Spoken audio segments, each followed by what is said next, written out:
BJP జాతీయ అధ్యక్షుడు Amit Shah swine ఫ్లూతో బాధపడుతున్న సమయంలో కాంగ్రెస్ ఎంపీ బీకే హరిప్రసాద్ అనుచిత వ్యాఖ్యలు చేశారు. అమిత్ షాకు సువర్ రోగం వచ్చిందని ఓ సభలో మాట్లాడుతూ చెప్పారు. ఆ తర్వాత ఆయనను ప్రశ్నించిన మీడియాతో కూడా తన వ్యాఖ్యల్ని సమర్థించుకున్నారు.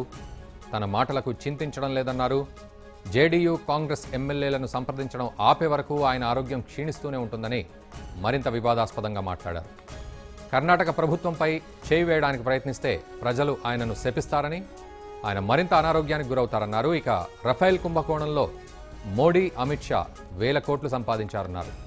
కాంగ్రెస్ ఎమ్మెల్యేలను కిడ్నాప్ చేసినందుకే అమిత్ షా స్వైన్ ఫ్లూతో బాధపడుతున్నారని వెల్లడించారు.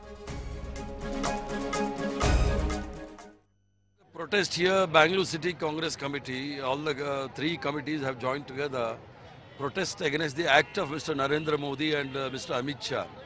Mr. Amit Shah and Narendra Modi trying to topple this government is not only trying to topple the government, they are insulting the people of Karnataka, a duly elected government.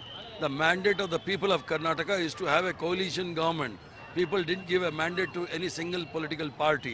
The people with a common ideology, they have come together and formed the government.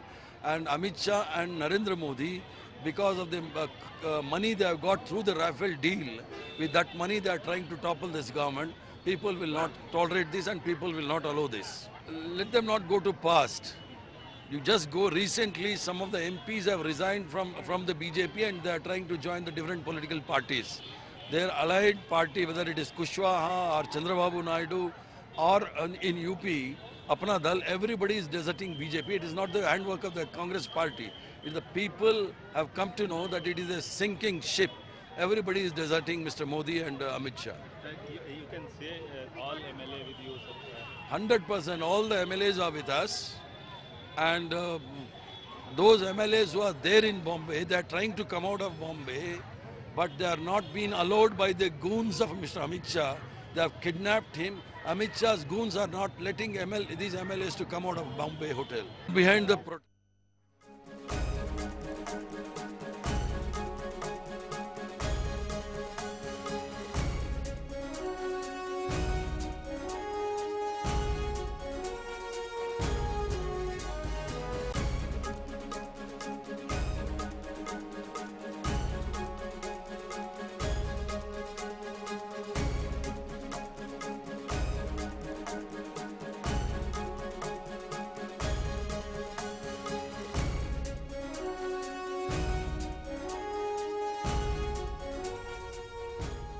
BJP జాతీయ అధ్యక్షుడు Amit Shah swine ఫ్లూతో బాధపడుతున్న సమయంలో Congress MP BK Hariprasad అనుచిత వ్యాఖ్యలు చేశారు.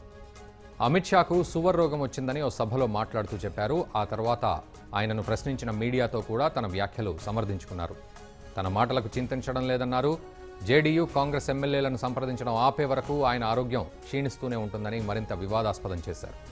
కర్ణాటక ప్రభుత్వంపై చేయి వేయడానికి ప్రయత్నిస్తే ప్రజలు ఆయనను శపిస్తారని, ఆయన మరింత అనారోగ్యానికి గురవుతారని అన్నారు. ఇక రఫేల్ కుంభకోణంలో మోడీ, అమిత్ షా వేల కోట్లు సంపాదించారన్నారు. కాంగ్రెస్ ఎమ్మెల్యేలను కిడ్నాప్ చేసినందుకే అమిత్ షా స్వైన్ ఫ్లూతో బాధపడుతున్నారని వెల్లడించారు.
బీజేపీ జాతీయ అధ్యక్షుడు అమిత్ షా స్వైన్ ఫ్లూతో బాధపడుతున్న సమయంలో కాంగ్రెస్ ఎంపీ బీకే హరిప్రసాద్ అనుచిత వ్యాఖ్యలు చేశారు.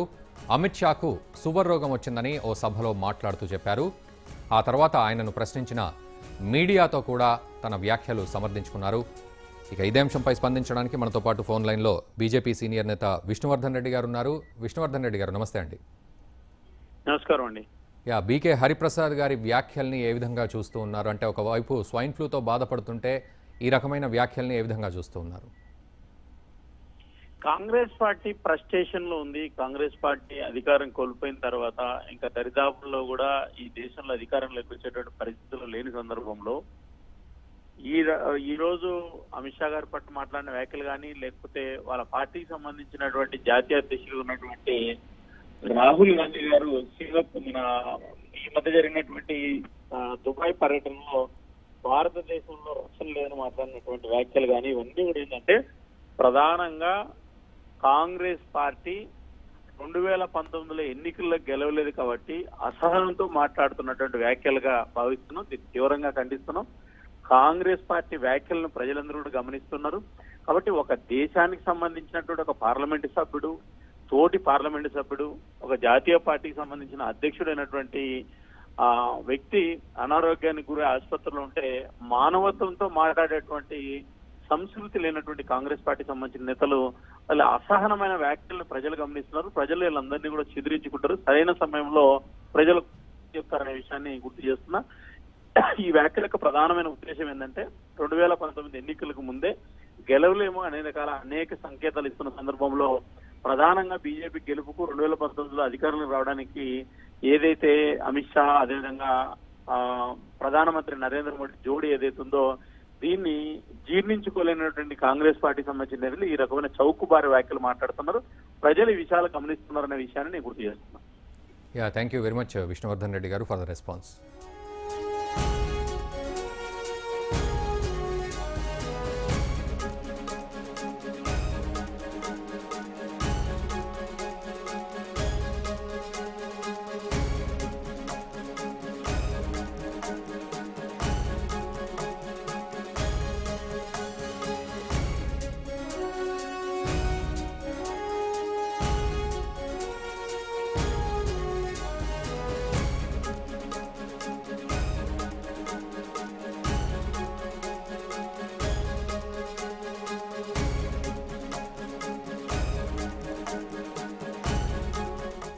జేడీయూ కాంగ్రెస్ ఎమ్మెల్యేలను సంప్రదించడం ఆపే వరకు ఆయన ఆరోగ్యం క్షీణిస్తూనే ఉంటుందని వివాదాస్పదంగా మాట్లాడారు బీకే హరిప్రసాద్.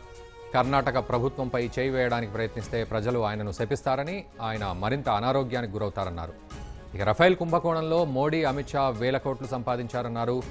కాంగ్రెస్ ఎమ్మెల్యేలను కిడ్నాప్ చేసినందుకే అమిత్ షా స్వైన్ ఫ్లూతో బాధపడుతున్నారంటూ కూడా వివాదాస్పద వ్యాఖ్యలు చేశారు బీకే హరిప్రసాద్.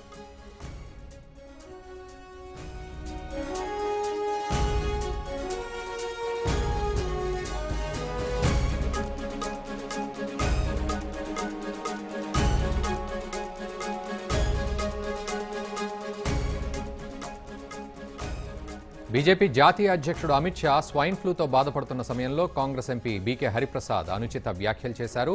అమిత్ షాకు సువర్ రోగం వచ్చిందంటూ ఓ సభలో మాట్లాడుతూ చెప్పారు. ఆ తర్వాత ఆయనను ప్రశ్నించిన మీడియాతో కూడా తన వ్యాఖ్యల్ని సమర్థించుకున్నారు బీకే హరిప్రసాద్. ఇక ఇదే అంశంపై స్పందించడానికి మనతో పాటు బీజేపీ అధికార ప్రతినిధి సుధీష్ రాంబోట్ల గారు ఫోన్ లైన్లో ఉన్నారు. సుధీష్ గారు, నమస్తే అండి. నమస్తే అండి. ఇటు హరిప్రసాద్ గారి వ్యాఖ్యలను ఏ విధంగా చూస్తున్నారు? ఒకవైపు అనారోగ్యంతో బాధపడుతున్న సమయంలో అమిత్ షా తాను ఈ వ్యాఖ్యలు చేయడం ఏ విధంగా చూస్తున్నారు? అది వాళ్ళ సంస్కారం, వాళ్ళ సంస్కృతి, ఆ పార్టీ సంస్కృతి అలా ఉందండి. దానికి ఎవరు ఏం చేయలేరు.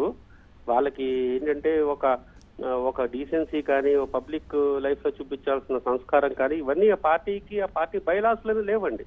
ఇది పైనుంచి కింద వరకు వాళ్ళు ప్రతిపక్షాలను ఏమైనా అనొచ్చు, ఎవరినైనా ఏమైనా అనొచ్చు, ఈ రకమైన అరాచకాలలో చేయొచ్చు, ఈ రకమైన దౌర్జన్యకరంగానే మాట్లాడచ్చు. కానీ దాని మీద రియాక్ట్ అయితే మాత్రం అది తప్పు. వాళ్ళు ఏం చేసినా ఒప్పు, మిగిలిన వాళ్ళు ఏం చేసినా తప్పు. అది కాంగ్రెస్ సంస్కృతి అండి. దాన్ని మనం తప్పడానికి లేదు. అలా ఉండకపోతే ఆశ్చర్యం, కానీ అలా ఉంటే పెద్ద ఆశ్చర్యం లేదని అనిపిస్తా ఉందండి. ఓకే, అంటే సుధీష్ గారు, ఇటువంటి వ్యాఖ్యలు అంటే ఒకరి అనారోగ్యాన్ని పట్టుకొని ఇటువంటి వ్యాఖ్యలు చేయడం, లేకపోతే వాళ్ళ గెలుపోటములకు సంబంధించిన విషయాన్ని కూడా పక్కన పెట్టి ఇటువంటి ప్రస్తావన తీసుకురావడం ఎంతవరకు సమంజసం అంటారు. అది అయితే అది ఇంకా అంటే చాలా హేకరమైన చర్య అండి. అది ఇంకా దిగజారుడుతనం ఇంకా అది పరాకాష్ట. తప్పకుండా వాళ్ళ పార్టీకి ఏమాత్రం అంటే ఇదే కాదండి, గతంలో కూడా వాళ్ళ పార్టీ నాయకులు అంతకుముందర మణిశంకర్ అయ్యర్ గారు కులాలను బట్టి ఓ టీ అమ్ముకునేవాడు ప్రధానమంత్రి అవుతాడా అని చెప్పేసి అని అనడం, ఇది కాంగ్రెస్ లో ఎప్పటి నుంచో ఉన్న సంస్కృతి, అదే ఈయన ఫాలో అయ్యాడు. అటువంటి వాళ్ళనే ఆ పార్టీ కూడా ప్రమోట్ చేస్తూ ఉంటుంది. బహుశా ఏంటంటే ఇలా మాట్లాడితే సోనియా గాంధీ గారిని పిలిచి భలే సభాష్ అని చెప్పేసి అంటదని చెప్పేసి ఉద్దేశంతో చేసినట్టు కనిపిస్తా ఉందండి. ఇది ఆ పార్టీ సంస్కృతి, ఇది ప్రజలు గమనిస్తున్నారు. తప్పకుండా వాళ్ళకి ఇంకా త్వరలో ఇంకా పెద్ద ఎత్తున బుద్ధి చెప్పే అవకాశం కూడా ఉంది. కాంగ్రెస్ పార్టీకి ఏమైనా సిగ్గు, లజ్జ, అభిమానం, మానం, ఎంతో కొంత రాజ్యాంగం మీద గౌరవం, సంస్కృతి ఉంటే తప్పకుండా ఇటువంటి వాళ్ళపైన వెంటనే చర్యలు తీసుకోవాలా, వాళ్ళని పార్టీ నుంచి సస్పెండ్ చేయాలా, చర్యలు తీసుకోవాలా. Thank you very much Sudheesh Rambotla గారు. Thank you very much for the response.